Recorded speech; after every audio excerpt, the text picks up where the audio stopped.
You know, sometimes the most captivating stories, they're the ones that kind of tiptoe right along the edge of, well, what we think is possible. Today, we're plunging into a realm where the seen and unseen really blur, where faith and the inexplicable, they come under some intense scrutiny. Definitely. We've gathered around a truly unique set of circumstances, a case that pulls us away from the everyday and into this world of maybe wonder, maybe unease. Absolutely. And what makes this particular exploration, I think, so compelling is how it forces us, really, to look at our own assumptions when we're faced with things that just seem to defy logic. Yeah. It's the kind of story that it stays with you. Makes you think a bit deeper about what might be beyond what we see right in front of us. And the heart of this journey, it's found in Revelations, the 11th episode of The X-Files' third season. It first aired, December 15th, 1995. Wow, 95. Yeah.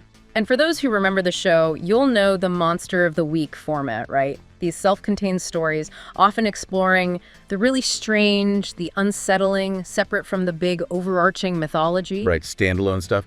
But this one, Revelations, maybe because of the mystery it presents, it just feels particularly resonant. Still does. It does. It wasn't part of the alien conspiracy plotline, but it holds a pretty significant place, especially, I think, for its intimate look at one of the main characters. Yeah, exactly. Our story kicks off with this pretty disquieting scene. Waynesburg, Pennsylvania. That's right. We meet Reverend Patrick Finley. During a sermon, he appears to, manifest the stigmata. The wounds of Christ. Exactly. Supposedly miraculous, right? A powerful display meant to inspire faith, but it's not real. It's a fake. He faked it. He faked it. And this deception, it's discovered by a man named Simon Gates, who then brutally murders him. But what stands out immediately is Mulder's observation. What's that? I notes this isn't some isolated thing. Ah, right. That's where it gets wider. He mentions there have been 11 similar killings? 11, yeah. Internationally. Over 3 years. All targeting these apparent fake stigmatics. So that just totally transforms it, doesn't it? It goes from maybe a local crime to something much more calculated, maybe even part of some bigger unseen conflict. Mm-hmm. Hints at something beyond just the earthly. And while this sinister pattern is coming to light, there's this parallel story unfolding. Loveland, Ohio. With the boy, Kevin Kreider. Yes, a young boy, Kevin Kreider, suddenly starts bleeding from his palms, real stigmata, seemingly. And that's where Mulder and Scully get involved. The believer and the skeptic drawn into this. They meet with a social worker who's concerned. She mentions previous injuries and that Kevin's father is institutionalized. Right, and the father apparently believes these, dark forces are involved. The visit to the father is really unsettling, isn't it? Oh, definitely. His whole thing about Kevin being the chosen one, caught in this battle between good and evil. I mean, maybe it's mental illness, but it absolutely sets up this major theme for the episode. It really does. It makes Kevin more than just a victim. He's potentially this key figure in a spiritual war. Then things get even stranger. Kevin's abducted. Yeah, and his mom identifies the abductor, Owen Jarvis, a bald guy who did odd jobs for them. And Jarvis has this bizarre encounter with Mulder and Scully. He claims, God told him to protect the boy. He claims to be Kevin's guardian angel, says God tasked him, and he even challenges Scully, directly about her faith. Whoa. Okay, that's intense. It's chaotic. Kevin disappears in the confusion. Jarvis somehow escapes through a window. It's wild. Jarvis's whole declaration there, though, claiming divine orders, challenging Scully, that immediately elevates it beyond just, a kidnapping case. Absolutely. It forces everyone, characters and us watching, to consider maybe there are other forces at play here. Things escalate quickly after that. Kevin reappears at home, but then Gates, the killer, shows up. Right, and Jarvis tries to protect him, intervenes. And Gates stabs him, fatally. Which leads to Scully's autopsy in that. Really extraordinary finding. Ah, yeah. The body. Jarvis's body shows, no signs of decomposition. 0. Which is bizarre, and Scully connects this. Where does she connect it? Her catechism, her Catholic upbringing, reminds her of the concept of incorruptibles. Saints whose bodies don't decay. Yeah, exactly. It's a huge moment for her, right? Her scientific objectivity starts to, well, maybe waver a bit. Her faith is coloring how she sees the evidence. It's that fantastic role reversal, isn't it? We talked about this. Mulder, who normally dives headfirst into the paranormal. He's the one saying, hold on, let's be skeptical. Yeah. While Scully, the doctor, the scientist, finds herself drawn towards a faith-based explanation. David Duchovny even called it a refreshing change of pace. And it wasn't just a gimmick. No, definitely not. It really highlighted how our beliefs aren't always locked into, our job titles or perceived roles. Right. Scully, the scientist, is facing something her science struggles with, so she has to consider other possibilities.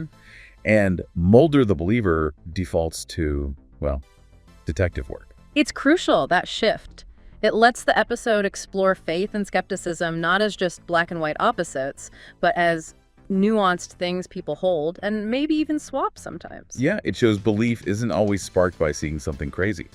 And doubt can creep in even when the evidence seems, well, miraculous. Meanwhile, the danger around Kevin just keeps ramping up. He and his mom try to escape. Car breaks down, of course. Naturally. And Gates reappears. And then there's that really weird moment where Kevin seems to be in two places at once. Exactly. Like a projection or something. A distraction that lets them get away briefly in Gates's own car, ironically. That moment of bilocation, I guess you'd call it. Yeah. That really challenges any purely rational explanation. For sure. It fuels Scully's leanings towards the miracle idea, reinforces what Kevin's dad said about him maybe having abilities. But the escape is tragically short. Kevin's mom, she'd encountered Gates. She's weakened. Loses control of the car, crashes, dies. Awful. And Scully, who's now deeply invested, she promises Kevin she'll protect him. Back at the hotel, she finds another wound on him too, right? On his side, like the other stigmata wounds. And her frustration with Mulder's skepticism is just palpable by this point. Yeah, you can really feel it. This is a huge turning point for her in the episode. Losing the mother, seeing the wounds, it strengthens her resolve, but also her openness to the extraordinary. And that exasperation with Mulder just highlights the tension, that core conflict in their partnership. Then just when you think they have a handle on it, Gates gets into their hotel bathroom. How did he even do that? The window was barred, wasn't it? Somehow pries it open, grabs Kevin, right under their noses. It's shocking. Underscores how relentless, maybe even supernatural, this threat is. Scully must feel incredibly responsible and probably uneasy about whether normal methods can even work here. Desperate, she goes back to Kevin's dad in the institution, hoping for insight, but he's heavily sedated. No help there. So Scully's left relying on her instincts. She develops this theory. Gates took Kevin to his recycling plant in Jerusalem, Ohio. Jerusalem, Ohio. Interesting name choice there. While Mulder thinks logically, Gates would head for an airport to escape. Right. Mulder's theory is standard procedure. Flee the scene. Scully's. Well, it connects to Gates' property, sure, but maybe it's more intuitive. Like, this whole thing feels more ritualistic than just a getaway. And the climax plays out exactly there, at this creepy, dimly lit recycling plant. Where Gates reveals his motive, which is utterly disturbing. He says Kevin has to die to usher in a new age. A new age? Wow. That adds this layer of, like, ideological fanaticism. He's not just a killer, he's a zealot. A terrifying struggle follows right near this huge, monstrous paper shredding machine. Oh, I remember that. Very tense. Kevin's dangling, Gates falls in, meets this gruesome end, and Scully gets there just in time to pull Kevin to safety. That whole confrontation's like a visceral showdown between good and evil, just like Kevin's dad predicted. Yeah. And the shredder, a brutal symbol of destruction, maybe. Getting rid of the old ways for his new age. 2 days later, there's that farewell between Scully and Kevin. It's quiet, but really resonant. What does he say again? He just looks at her and says, "I'll see you again." Simple, but given everything, yeah, it's got this unnerving weight to it. Yeah, that lands heavily. And you can see it affects Scully deeply. That whole experience, the connection with Kevin, the inexplicable stuff. It's clearly shifted something inside her. It's not like she suddenly throws science out the window, but you see this dawning realization that maybe science doesn't have all the answers. Which leads directly to that incredibly personal moment for her. The confession. Her first in 6 years in the confessional, yeah. She's reflecting on her Catholic roots, how she drifted away, and this profound unease she feels now, witnessing things that defy logic. Especially because Mulder, the believer, is the one being skeptical. That really throws her. It's the emotional core of the episode for her, that scene. total vulnerability, grappling with science versus experience. And her frustration that Mulder isn't seeing what she's seeing. It says so much about how deeply this case shook her. And the priest's advice is interesting, cryptic. What does he say? Sometimes we must come full circle to find the truth. Yeah, which subtly echoes that recycling symbol she noticed earlier at the plant. Oh, nice connection. Like belief and doubt are cyclical, a process. And he asks her straight up, are you doubting your own judgment? Forces her to confront that maybe these experiences are shaking her core beliefs. And her final line in the confessional, it's just haunting. She whispers that if miracles do happen, it means God is speaking, but that no one's listening. Wow. That perfectly captures the episode's tension, doesn't it? That feeling of isolation, the fear that maybe even when faced with the extraordinary, we're all too skeptical to even notice. Such a poignant thought to leave us with. Okay, so shifting gears slightly, let's dive into some of the cool behind-the-scenes stuff. Yeah, the fun facts. Right. The inspiration for the stigmata depiction, apparently it was Padre Pio. The Italian friar. Yeah. Who reportedly had the stigmata himself. The very same. Adds this layer of, like, real-world resonance or eeriness to it. It does. Blurs the line a bit between the fiction and documented phenomena. Makes you think. And here's a bit of trivia. Revelations was actually David Nutter's last episode directing for The X-Files. Oh, really? He did so many great ones. Why'd he leave? Felt it was time to move on, pursue other things. Apparently he was confident in the team carrying on. Still kind of bittersweet. It is. Especially leaving after an episode this rich thematically. Adds a bit of nostalgia, knowing it was his last one shaping that era of the show. We mentioned the role reversal already, but it's worth stressing again how key that was for exploring Scully's faith. Absolutely. Her Catholicism had been hinted at, but this is the first time they really dug into it.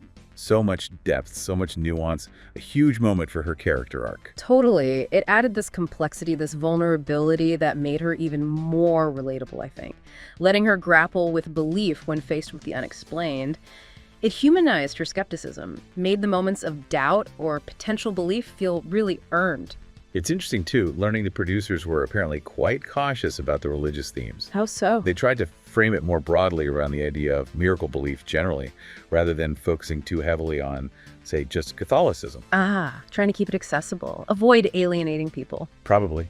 Smart move, maybe. It let them explore these deep themes in a way that was thought-provoking, but still open to a wide audience. Makes sense. And the making of it sounds pretty intense. Lots of rewriting, editing, even while they were shooting. Yeah, apparently so. They even did reshoots with Kevin Zegers, the kid who played Kevin. Really? Mm-hmm.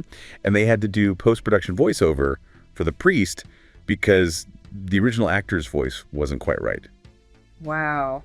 Shows the dedication, though. Getting every detail just so. Definitely. It highlights all that unseen work, the meticulous effort that goes into making even one episode hit the right notes. And speaking of things not quite right, there was a cut scene. Oh, yeah.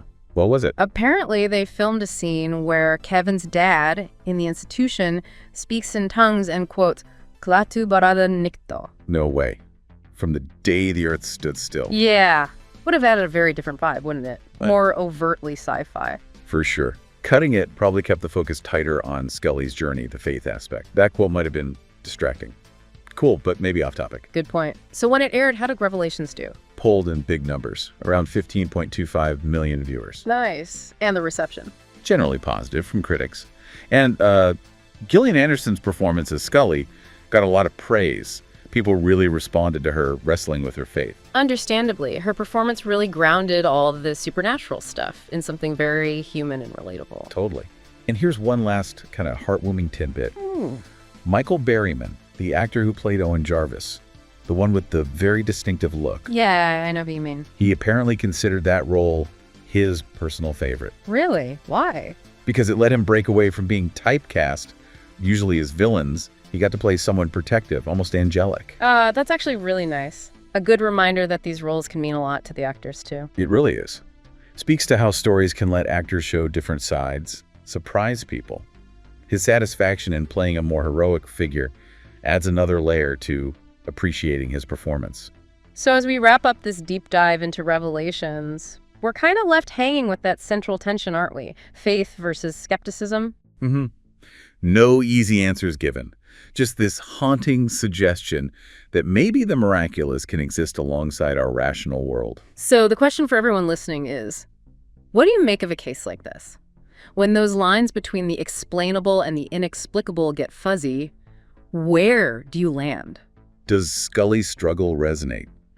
Have you ever had experiences that challenged your own understanding of things, made you rethink faith or doubt or just the sheer mystery out there? It's in those moments of uncertainty, isn't it, where we bump up against some fundamental questions about being human. Exactly. And this deep dive, well, it's just scratched the surface, really. There's always more to unpack. Definitely. We'd encourage you, if you're intrigued, go back and watch the original episode, The X-Files Revelations. Let that blend of mystery, faith, and the unexplained sit with you. See where your own contemplation leads.